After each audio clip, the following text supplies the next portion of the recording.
Dan Hall is an active warrior for equality and social justice in our community.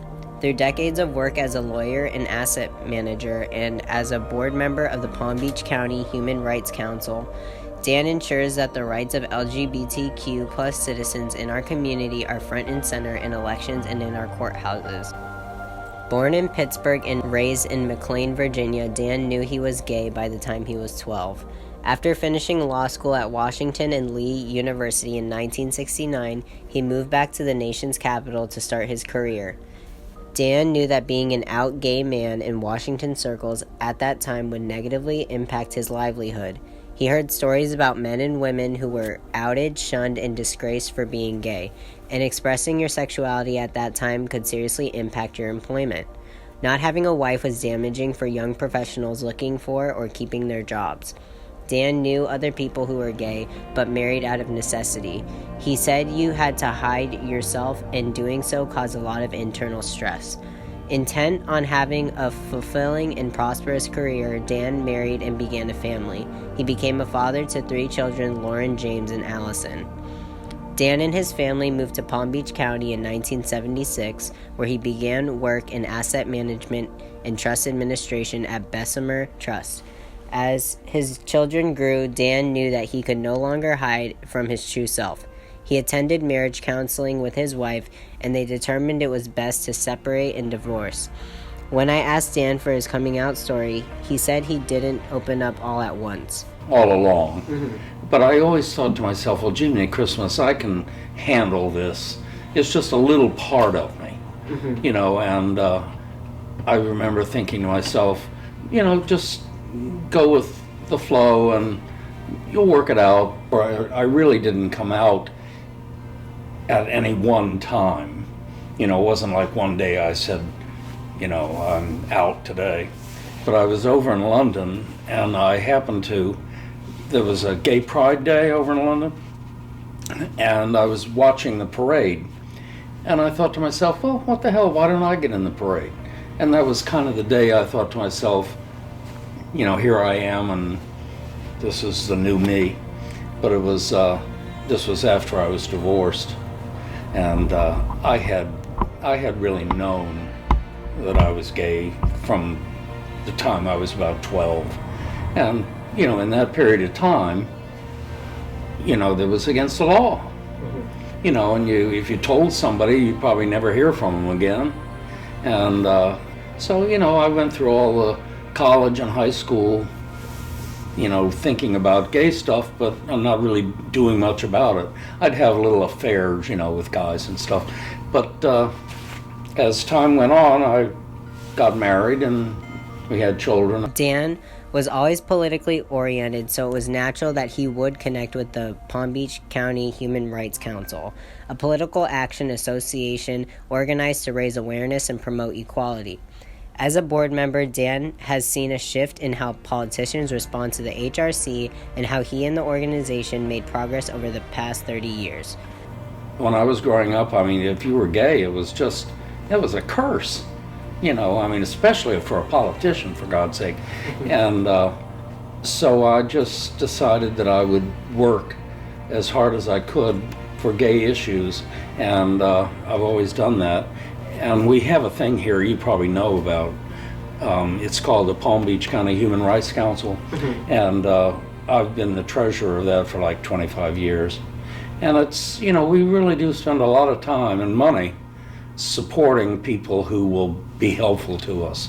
That's our primary focus, and it's worked out pretty well. When we first started doing it, we would interview candidates, for office, and we'd call them and say we'd identify ourselves and would you come for an interview? Oh, I really won't be able to make that interview. I'm busy. They avoided us really, and then we were really so well organized that we could get votes out.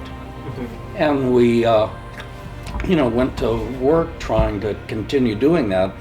And about 20 years ago, we had it's more than that, almost 30 years ago, we had a referendum in West Palm Beach that was going to, it was a human rights ordinance. And the churches, even the church I was a member of, supported the anti-gay candidate in this case. It was actually a referendum on an issue, will there be a human rights ordinance? And we were able to defeat them. And we got like 54 or 55% of the vote. And the funny thing, Mars, is that almost immediately those people that ran it disappeared. They just kind of vanished because they realized they were on the wrong side of history. And since then, we've been able to, shape political issues the way we want. We don't win all the time, but almost inevitably, both Republicans and Democrats come to us now and say, we'd like to be interviewed. We know you have votes. And, it's become a sort of a, political football. We control enough votes so that we can actually, affect an election. And I always say to people who, are young, like yourself, for God's sake, get involved in politics, because it always comes down to the law. You may have great gay friends, but if you can't, get an ordinance passed, to have transgender rights or whatever, it doesn't do you any good. I asked Dan what it was like living through the AIDS crisis, and he told me about the devastation experienced by the community. It was devastating because you were seeing your friends die in front of you. I remember calling up this good friend of mine who was a lawyer in New York, and he was a very prominent, handsome guy who's, doing really well in his career. And I called up one day to talk to him, and they said, "I'm sorry, he died." And it was just, that happened over and over again. You people just disappeared from your life, because they got sick and there was nothing you could do about it. And, this one fellow that died that I had as a lover was, a big, healthy, strapping, handsome guy. And, he just withered away, got down to like 90 pounds and just one day died. So it was pretty traumatic because you had to, it was also a shameful thing. This was when being gay was just sort of becoming okay, and then you had the AIDS thing come on. So it kind of distorted the progress. And, of course, as years went by, there are medicines and that kind of thing. But it did, yes, to answer your questions, it was really scary because you just, if you, caught a cold, was this the end of the track? And then, you never know. It just, you had to be careful.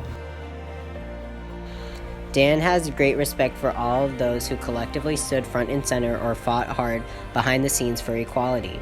He mentioned Harvey Milk as an inspiration who sacrificed himself for justice, but also the tens of thousands of individuals who marched and fought in the streets and who cast votes for electing allies into public office.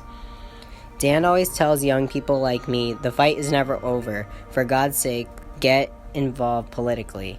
And he is pleased that young people are collectively stepping up and willing to fight. Progress, and a lot of it has to do with organizations like Compass, because they have become a focus. People, see the organization and they know that they can be safe there or here.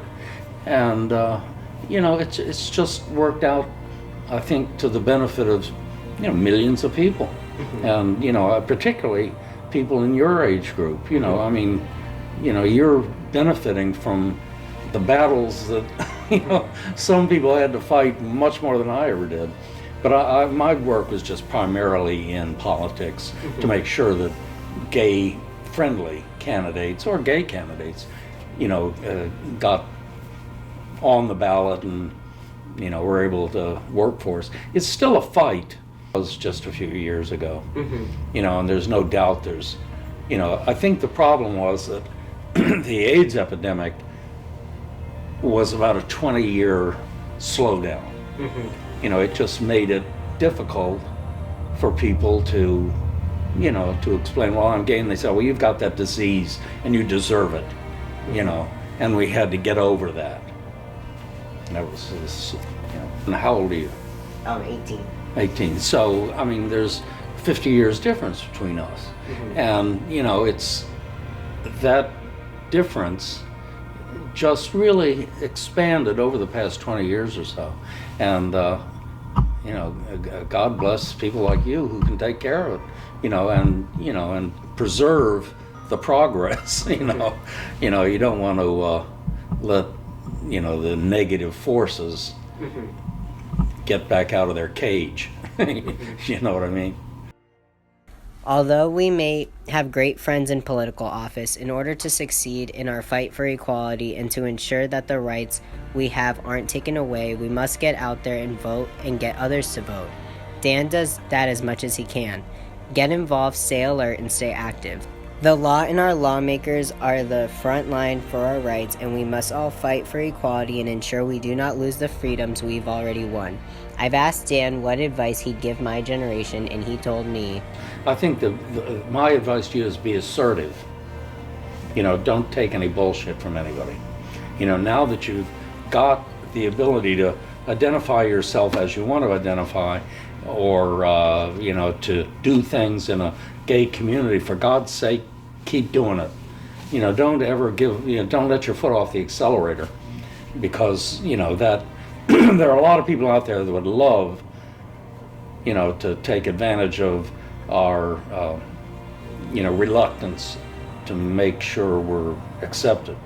So the strongest thing I can think of is keep it up, you know, and don't ever give in. It just, you know, there's been too many people, you know, who have sacrificed a lot.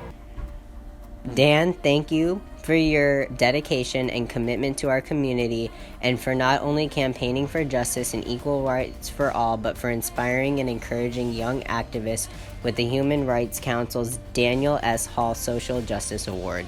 Your journey is an inspiration for me and my generation, and your call to action ensures that we make our voices heard in the community and in the halls of government. Thank you.